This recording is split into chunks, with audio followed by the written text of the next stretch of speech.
Hai să vedem ce reprezintă ce. Până la a vedea ce reprezintă, vedem care sunt, așa zisele greșeli pe care Da, cumva ce am văzut și eu și Liliana în mod, cumva repetat la terapeuții care au venit, către noi, indiferent de specializarea pe care au avut-o, de anii de experiență, de orașul în care trăiesc, uh, și, nu știu, poate să te regăsești în una sau poate în toate 3, nu e bine, nu e rău, nu e greșit, nu e corect, e doar o calibrare să vezi, unde te regăsești acum. Prima greșeală este că aștepți să fii, gata și cred că una din cele mai frecvente greșeli. Aștepți să fii gata înseamnă, nu știu, aștepți să ai site-ul perfect, să ai poza perfectă la profil, să știi exact ce să spui, să mai termini poate încă un curs, încă o formare, să te simți suficient de pregătită. Și în tot timpul ăsta nu postezi, nu publici nimic, da? Un articol de blog sau o postare în social media, sau poate postezi o dată la 2 săptămâni sau o săptămână da și după aia 3 săptămâni nu. Ceea ce vreau să spun este că perfectul nu există când vine vorba de vizibilitate. Nu există postare perfectă, nu există moment perfect, pur și simplu există consistent și imperfect. Pentru că în tot timpul ăsta în care noi ne pregătim, voi vă pregătiți, nu știu, să faceți formări, să faceți tot felul de lucruri, să găsiți poza perfectă, să găsiți inspirația pentru postarea perfectă și așa mai departe, alții care poate sunt mai puțin pregătiți decât voi, poate care au mai puțină experiență decât voi, fac acțiunea și postează, publică în fiecare zi și își construiește, relație cu audiența lui, își creează conexiune cu oamenii care îl caută, care îi urmăresc și câștigă astfel, își atrag oameni care, își doresc să lucreze cu ei. Perfectul de obicei este ca un dușman al vizibilului și cumva asta mi-aș dori să rețineți, că atunci când vine vorba de perfecțiune, ăla este un dușman care ne împiedică să facem pașii pe care îi avem de făcut.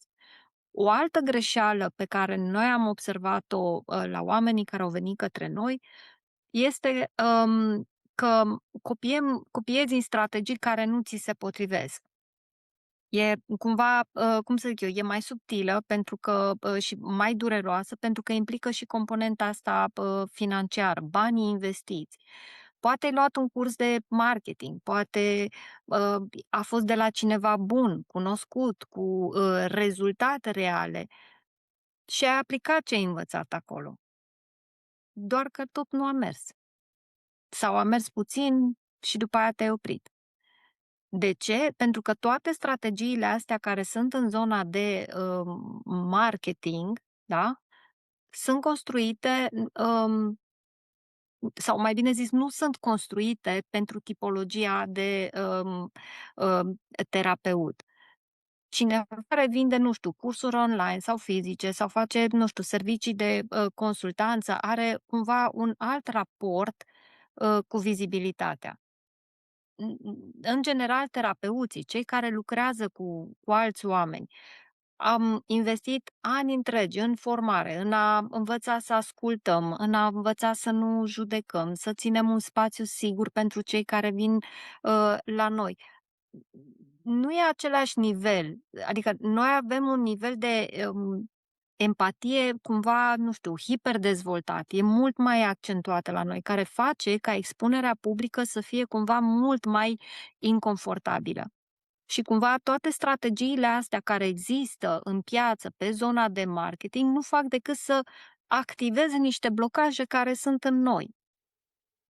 Și, ce vreau să subliniez este că, um, ce ne-am dat seama și eu și Liliana este că este nevoie de un marketing care să fie adaptat pentru terapeuți, care să țină cont de modul în care funcționează un terapeut, de valorile pe care le are, de relațiile pe care le avem, nu știu, cu vânzarea, cu clienții noștri.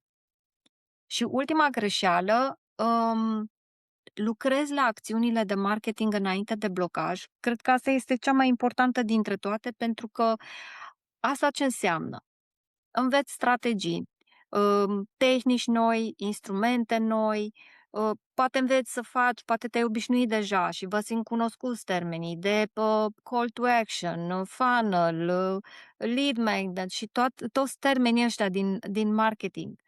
Dar în timp ce voi învățați toate astea, sistemul nostru, sistemul tău nervos e acolo, activat și sabotează tot înainte de a te apuca să aplici. Nu știu dacă vă regăsiți în blocajul ăsta. Eu personal m-am regăsit.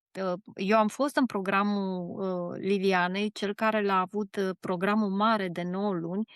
Trecusem înainte de a intra în programul cu ea, am trecut printr-un program de marketing. Am învățat lucruri super valoroase, din punct de vedere tehnic am învățat să fac foarte multe, am și pus în practică câteva din ele, nu din energia potrivită, după care am abandonat. Pentru că n-a fost vorba de că nu era, cum zic eu, n-a fost vorba de competență, da? Că nu știam tehnic cum să fac sau știam. Dar cauza era la undeva, cauza rădăcină nu era atinsă, era acolo. Și atâta timp cât sistemul nervos e acolo și transmite un semnal de pericol la gândul expunerii, cum era la mine, că mi-era frică de judecată, orice strategie aș fi implementat se lovea de acest zid, da? De frica aia a mea, care nu era adresată în programele de marketing. Oamenii îmi spuneau, fă asta.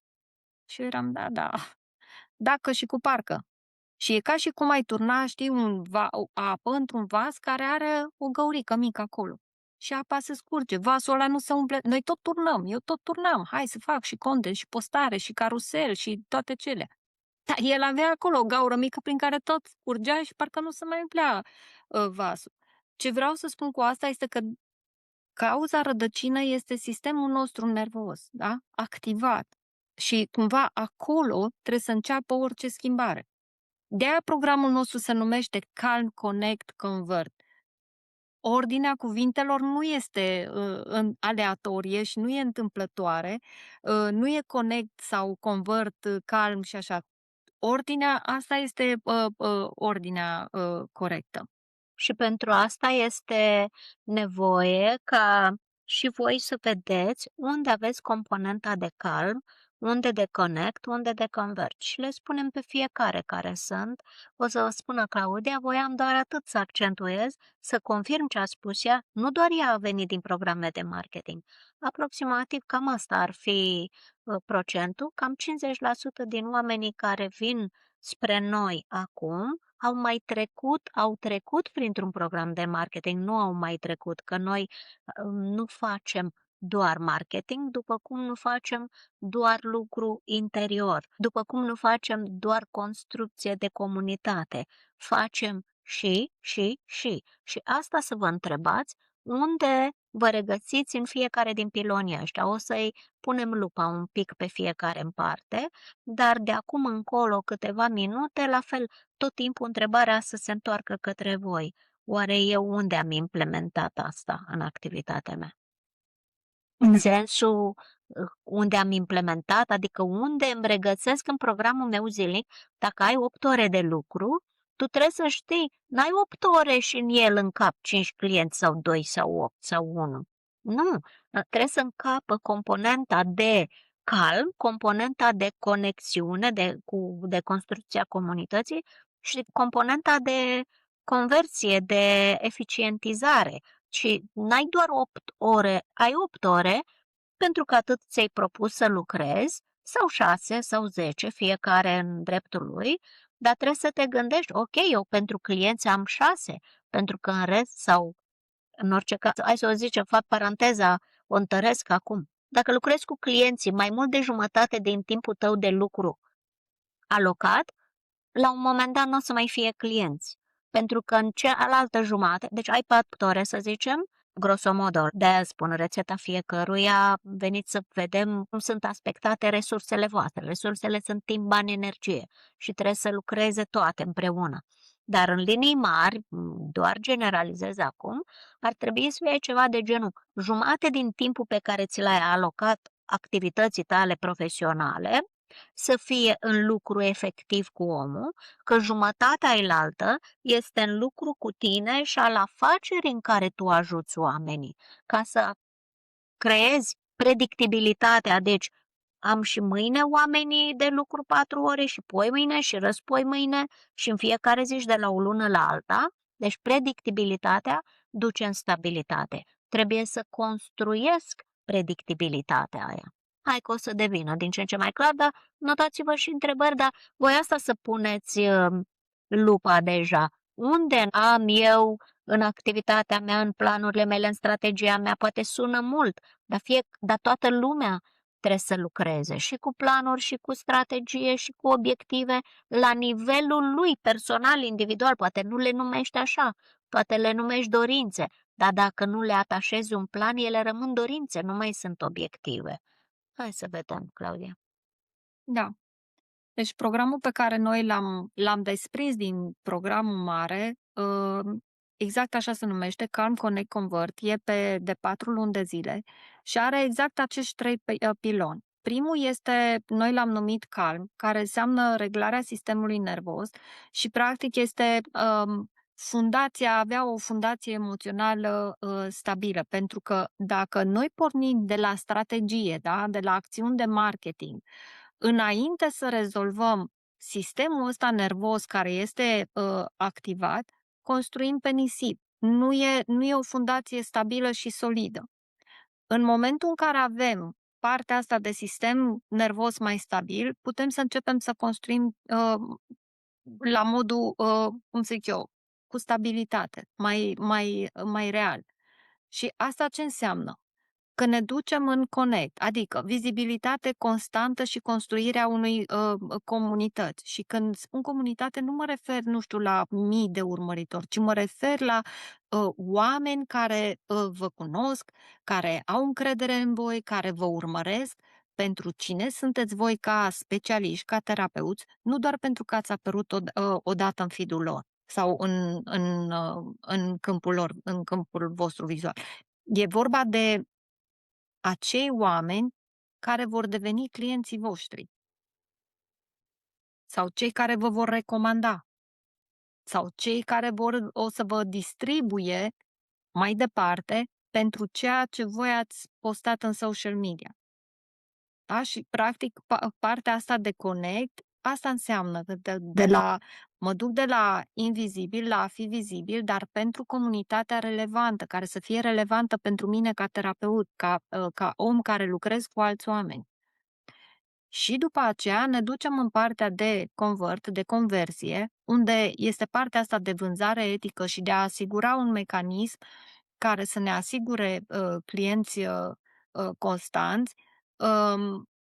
Și ce vreau să spun aici este că vânzarea pe care eu și Liliana o promovăm sau ne-am însușit-o în acest program e complet diferit, e complet altceva, da? Deci e ca o conversie din asta autentică, în care vine din conexiune cu oamenii, da? Care vine dintr-o conversație autentică, în care ascultați, în care vă conectați, în care oferiți claritate și oamenii decid singuri. E fără presiune, e fără script de vânzare, e pur și simplu din relație, nu mai e din frică, din presiune.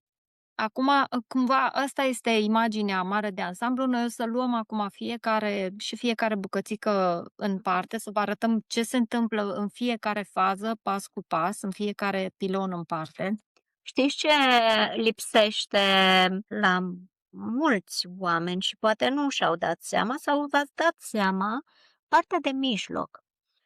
Ea asigură, cum spunea și Claudia, vânzarea este o consecință firească a relației, a interacțiunii, a comunității, a schimbului de idei. Voi nu sunteți doar terapeuți, sunteți și educatori. Pentru cine? Pentru ăla care are de auzit din gura voastră informația X, Y sau Z.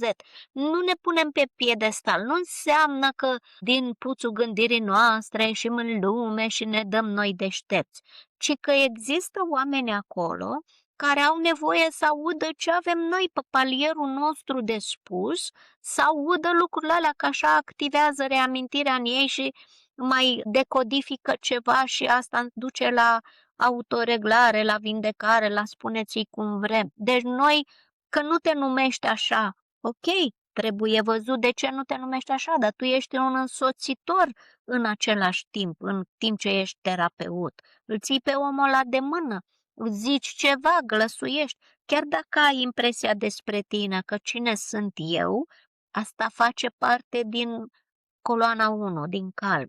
Deci, de-aia trebuie să ne așezăm corect și asta e invitația. Vezi unde ai în componenta muncii tale sau cât pe zi îți aloci componentei calm, adică reglării propriului sistem nervos, fundația ta emoțională, cât este de solidă. Știi ceva? Adică cât este de solidă. E ca și cum niciodată nu-i prea mult și gata, e solidă și nu mai am nimic de făcut. E un lucru ca spălatul pe dinți. Adică te mai speli pe dinți, m-am spălat și ieri, nu mai trebuie. Am mâncat când eram mai mică, nu mai trebuie. Așa și cu asta. Mi-am făcut lucru emoțional și sunt bine.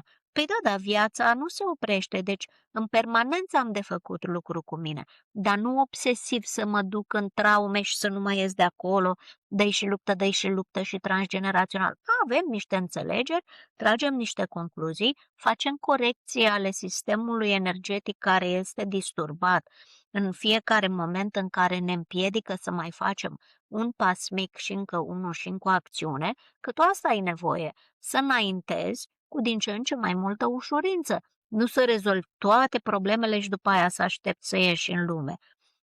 Punctul 2, ceea ce bănuiesc că lipsește la mulți, este nu creată neapărat în curs de creere sau în obiectivele tale, prioritatea este, după ce prioritatea este fundația, da? Tu, prioritatea este după aceea relaționarea. Păi spui, da, eu sunt introvert, nu-mi pare rău, cine vrea și știe că am ce am de oferit, să vină. Nu stau chiar așa lucrurile, pentru că e o invitație din partea vieții în egală măsură. Poftim, ia jucăria asta, joacă-te. Păi nu vreau, nu-mi place. Păi da, că sunt cu Mercurul nu știu în care casă și nu știu ce. Înțeleg, nici măcar nu zic să minimizez importanța. Contează numerologie, contează astrologie, tot, dar ideea e că îmi sunt date în felul ăsta nu ca o pedeapsă, ci ca o oportunitate de a găsi corectorul pe care am venit să-l descoper în viața asta, deci nu să rămân condamnat că sunt sau nu sunt într-un fel sau altul. Interacțiune pot să fac. Cu cine? Cu audiența mea potrivită. Sigur, ceea ce ne duce în coloana 3, care înseamnă strategie și trebuie să-mi stabilesc care e audiența mea potrivită, iarăși simt că acolo, la partea de conversie, vânzarea este cel mai simplu act odată ce tu ești în conectare autentică cu omul, ei spus exact care sunt variantele de lucru, dacă el are nevoie, s-a conectat, vede dacă rezonezi cu tine, cu metodele și sunt pe limbajul nevoilor lui, nu are cum să nu se producă vânzarea. De asta vânzarea nu este, de asta este etică pentru terapeuți, de asta este ușoară pentru terapeuți vânzarea. Și o să spui, du-te mă de aici că tocmai nouă ne e greu.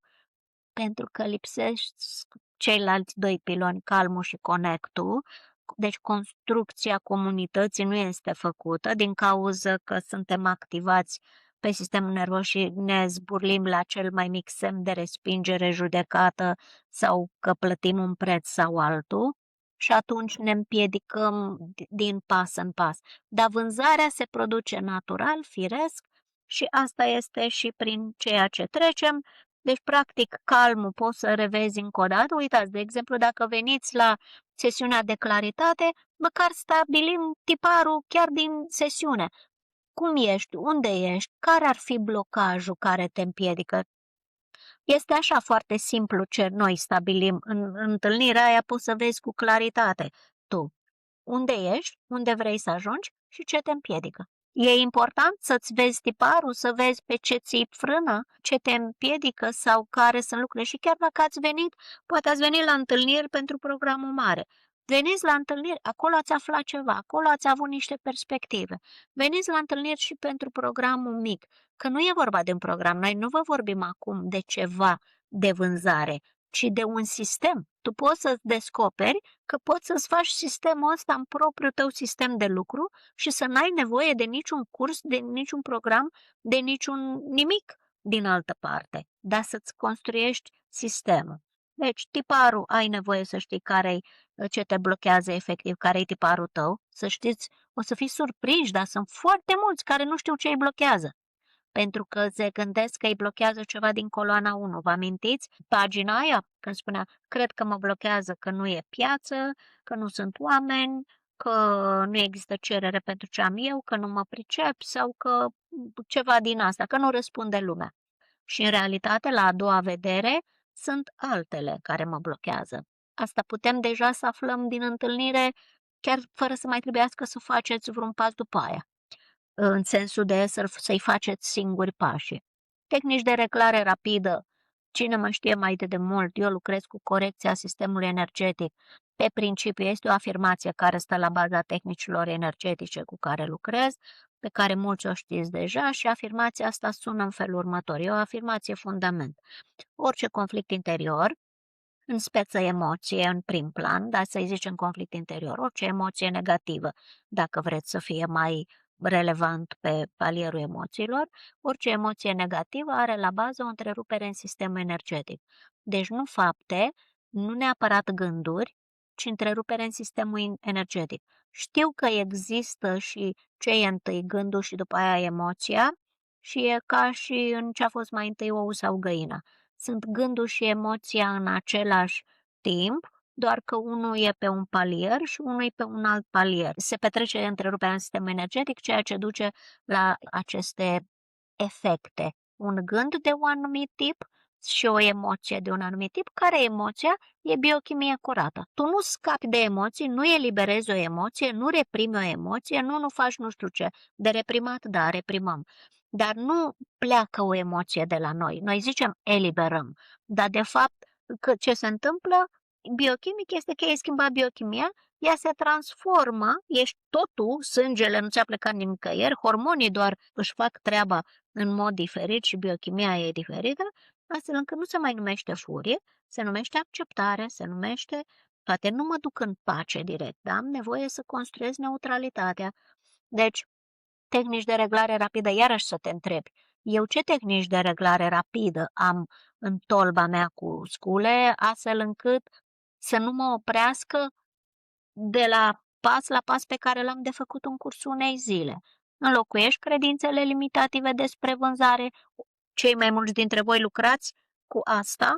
Invitația mea este, gândește-te că vine un client la tine care e fix ca tine. Și vine și îți spune, vânzarea e manipulare, nu sunt destul de bună, cine să mă asculte, nu știu ce. Și tu, dintr-o dată ți-e evident, wow, ce programe rulează omul ăsta, hai să-l ajut. Și începi să-i faci practicile tale. Problema e când noi lucrăm cu noi, pentru că avem nevoie de starea de martor, se întâmplă câteodată să ajungem pe niște paliere unde nu putem face singuri schimbarea. Avem nevoie de starea de martor, care e grupul, un tip de sistem, de exemplu, cum îl asigurăm noi. Ai nevoie ca să auzi și să simți ce e în interior. Câteodată o poți face singur, câteodată e nevoie să o faci în comunitatea de lucru cu tine de data asta, nu cu clienții tăi. Construiești fundația emoțională a vizibilității. Practic, fără fundație, noi tot ce v-am vorbit în seara asta este despre fundația emoțională, de fapt, dar în esență se regăsește în business, în rezultate, în activitatea ta, în cât ești de eficient sau nu. Da. În pilonul pe care noi l-am numit Connect, construim partea asta de vizibilitate constantă și comunitate. Și cum facem lucrul ăsta? În primul rând, prin claritatea nișei și a mesajului tău unic. Uh, și când mă refer la claritate, mă refer la a ști exact cui vă adresați, ce problemă rezolvați și de ce voi și nu altcineva. Și aș vrea aici să vă dau un exemplu ca să înțelegeți un pic nuanța. Dacă postați ceva de genul ajut oamenii să se simtă mai bine, asta nu rezonează cu nimeni specific. Toată lumea vrea să se simtă mai bine și o formulare de genul ăsta nu o să ajungă la nimeni. Adică nimeni nu o să simtă că vorbiți direct cu el pe limba lui. Dacă postezi, în schimb, o frază, de exemplu, lucrez cu mame epuizate, care nu mai știu cine sunt în afara rolului lor de mamă, atunci ai vorbit cu femeia care s-a trezit la 6 dimineața și care se simte exact așa și simte că îi vorbește exact ei, că îi te-ai adresat ei pentru că ea are durerea aia acolo. Fără claritate, conținutul nu ajunge la nimeni specific și ăsta este scopul conținutului în social media. De aia oamenii au impresia că, ok, dar eu postez. Da, poți să postezi, dar dacă nu e specific, nu e clar cui te adresezi, ce problemă rezolvi, fără claritate, nu ajunge unde trebuie mesajul vostru. După aia, conținutul să fie autentic și consistent. Asta înseamnă că îți găsești tu propriul tău stil de exprimare, da? Deci nu luăm cu copii pe formule din astea copiate, nu luăm, nu știu, structuri împrumutate de la alții, ci înveți să creezi conținut pornind de la cine ești tu, da? Din experiența ta terapeutică, din rezultatele pe care le-ai avut cu clienții tăi, din transformările pe care le-ai văzut, pentru că un tip de genul ăsta de conținut e un conținut pe care nu-l poate copia nimeni. Ăsta este al tău, da? Și atunci, în momentul în care începi să faci postări în genul ăsta, oamenii or să simtă diferența. Poate nu o să știe să o numească întotdeauna sau așa, dar o să o simtă pentru că e autentică, da? Și asta este diferența între un om care citește ceva și dă mai departe și unul care salvează postarea și poate revine către tine. Vizibilitate imperfectă, nu perfectă. Asta e legat de greșeala de care am vorbit mai devreme, legat de perfecțiune. Înveți să fii vizibilă imperfect, da? Ce înseamnă asta? Asta înseamnă că nu mai aștepți condițiile perfecte, da? Nu mai aștepți să ai toate răspunsurile, nu mai aștepți să fii 100% pregătită. Publici acum, postezi acum cu cine ești tu acum. Și apoi rafinezi. Cum zic eu? Rafinarea vine pre drum, e un proces. Știți care e cea mai bună postare pe care puteți să o faceți mâine? Una care există. Nu una perfectă, care rămâne în capul vostru, ci una care există.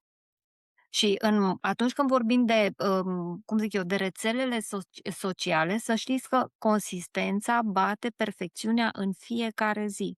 Pentru că algoritmul nu va recompensa niciodată o postare perfectă, scrisă odată la 3 săptămâni, ci îi va recompensa întotdeauna pe cei care sunt prezenți constant.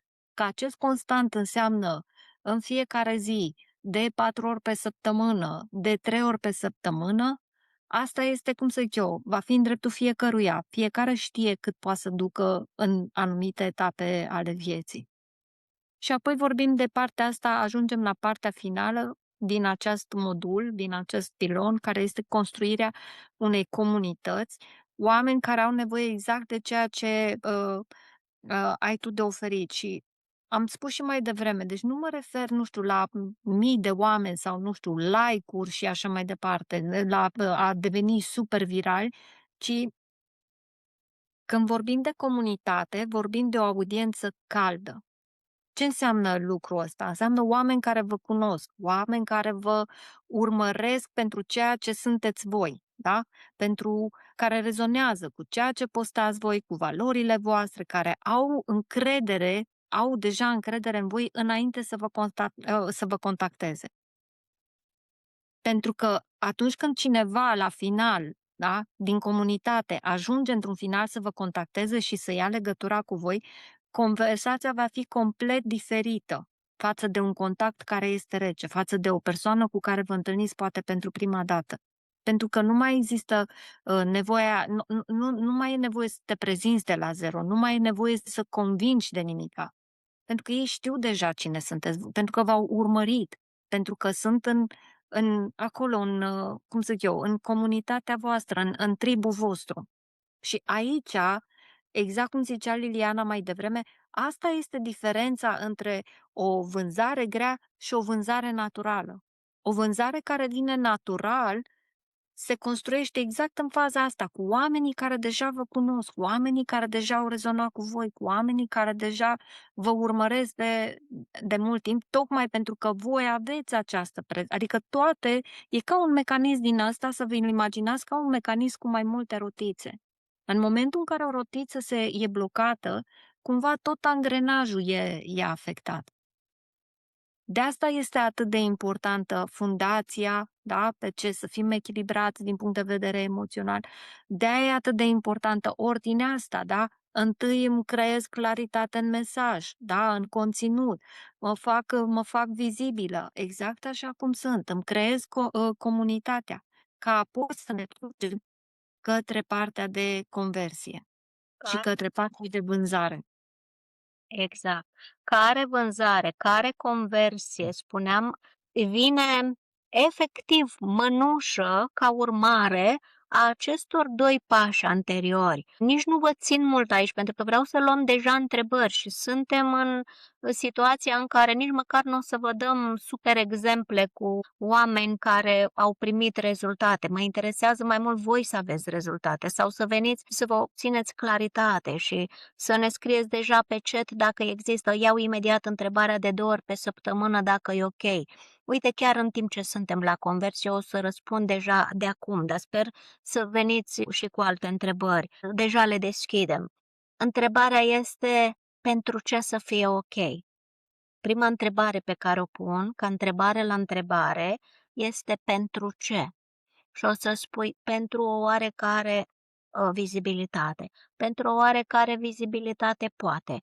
Și nu este completă. Putem să spunem așa, de 2 ori pe săptămână timp de 6 luni, de 4 luni, de 3 luni, de ceva, ca să fie complet. Deci poate fi de 2 ori pe săptămână, algoritmul citește, vede predictibilitatea, înțelege timp de 6 luni. De 2 ori pe săptămână, timp de 6 luni, către audiența corectă pe mesajul, pe limbajul nevoilor. Înțelegi că trebuie să cuprinzi toate aceste componente? Adică începem deja să lucrăm la componente, ca să nu mai pui doar frânturi de ingrediente, pentru că în mod normal părea că da, că totul ține de o postare sau de calitatea videoului sau de nu știu ce, dar ele trebuie să fie integrate. Deci pe lung formula poate să fie de 2 ori pe săptămână, timp de X luni, în limbajul nevoilor clientului tău, la audiența potrivită pe care ți-ai construit și continui să-ți construiești comunitatea. Dacă ea nu există, posibil ca o vreme să nu se vadă rezultate, pentru că sunt aproape sigură că nu ți-ai dus atenția și pe construcția comunității, care se face prin pași specifici. În general, în cursurile de marketing, nu prea se pune accent pe comunitate, se pune accent pe conversie, pe marketing, pe vânzare, pe metode, pe postări, pe nu știu ce.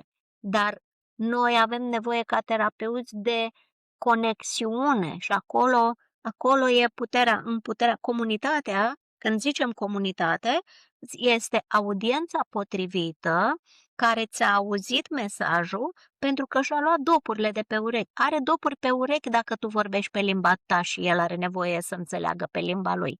Limba pe care are nevoie clientul să înțeleagă, limba nevoilor lui. cum v-am invitat în mod specific, pe limba nevoilor voastre. Orice chemare la acțiune sau orice posibilitate, construcția comunității se face cu 80-90% conținut gratuit. Ce înseamnă gratuit? Că vreau să rectific, nu-i vorba de gratuit, e contribuție. Ieși în lume cu darurile tale și cine are de auzit o să audă, dar e nevoie să le vorbești pe limba nevoilor lor, a celor pe care îi vizezi. Trebuie să-ți stabilești tu inițial un DC interior, pe niveluri de profunzime. La partea aia se lucrează cel mai greu, la partea aia de nișare, micronișare, toată lumea se strâmbă și zice, păi nu pot, că eu pot cu adevărat să-i ajut pe toți. Da, dar când îi ajut pe toți, nu ajut pe nimeni. Sau ajut pe puțini, ajung foarte puțini. Toată lumea din lumea asta are nevoie de toate metodele pe care voi le faceți. Punct, am spus tot. Toată lumea din lumea asta are nevoie de la eliberare emoțională până la Theta Healing, constelații, citire energetice și tot ce e. Toată lumea din lumea asta are nevoie. Nu e om care să n-aibă vreo nevoie care se poate rezolva și holistic și cu metode pe care le faceți voi. Ceea ce ar însemna că noi toți avem aceeași audiență, ceea ce nu e adevărat.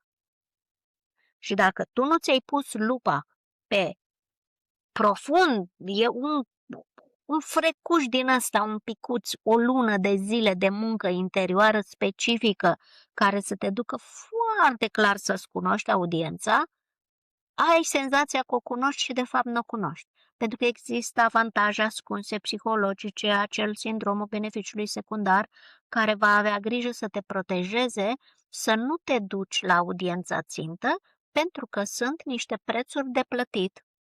Cum spuneam, nu sunt logice, dar sunt percepute a fi pericol. Sunt, le căutăm, le găsim la fiecare în parte. Nu avem timp cu 50 de oameni pe fiecare în parte să vedeți avantajul secundar, avantajul de a nu face ceva, de a nu scăpa de un blocaj, acela de a vă stabili foarte clar audiența.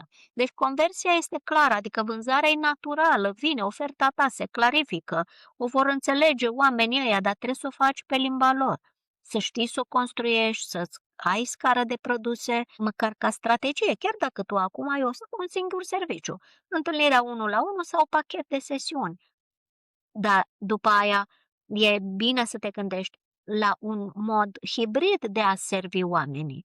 Păi dacă îi dau componenta aia, apoi pot să-l ajut și cu o întâlnire de grup prin care pot. Sau poate încă nu e momentul, dar cu un alt instrument, cu ceva ce construiesc ca să-l susțină, să-i dau și ca oferte, să-l ajute și mai mult. Noi avem tendința asta naturală de a da mai mult decât ne plătește omul. Și din bucuria aia și el va câștiga și tu te vei simți bine că poți să-i ceri măcar prețul corect și să nu te mai pitești atâta, dar trebuie făcute strategic toate. Deși sună poate scorțos cuvântul, lasă-mă, domnule, cu strategia.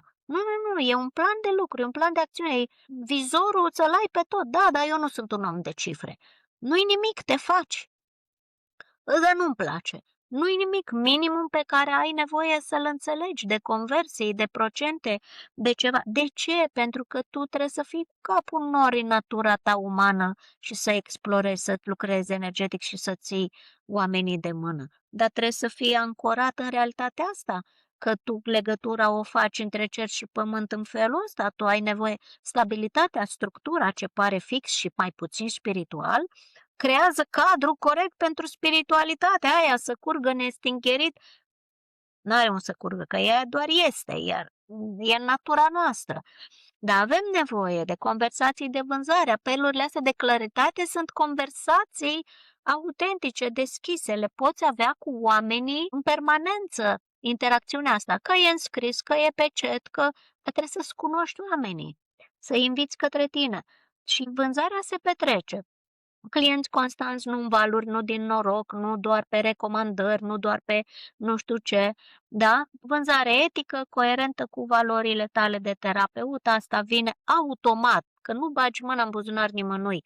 Dar odată ce lucrezi la acele blocaje și comunicarea e autentică și construcția comunității e pe audiența aia pe care ai ales-o ca fiind necesară ție, aia spre care vrei să te îndrepți, atunci toate pun cap la cap. Eu aș vrea să luăm întrebări. Ești de acord, Claudia? Eu pur și simplu simt, efectiv, pentru noi, în modul ăsta, acum, nu vreau să ne ducem neapărat pe exemple, cum spuneam, din alți oameni cu care am lucrat, că sunt multe, dar vrem să vă răspundem vouă în principal.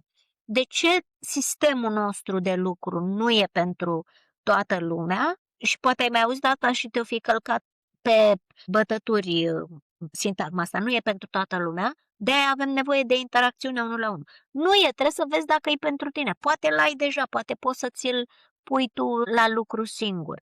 Dar e pentru tine dacă ești terapeut, practician, te blochezi în vizibilitate, ești dispus să fii vizibil, imperfect, chiar dacă ți-e în disconfort și nu ești dispus neapărat, dar înțelegi mecanismul și te deschizi spre asta, poți susține 4 luni de proces. Noi îl vedem un minimum necesar. Dacă vrei să vezi că am zis 2 postări pe săptămână, 6 luni e bine, dacă le combin cu toate componentele alea, e bine, dar de ce ar fi 2 și n-ar fi 3? Eu la asta vreau să lucrez, la asta vreau să lucrați fiecare. Uite, nu la ce-ți spui, ci la de ce-ți spui ce-ți spui.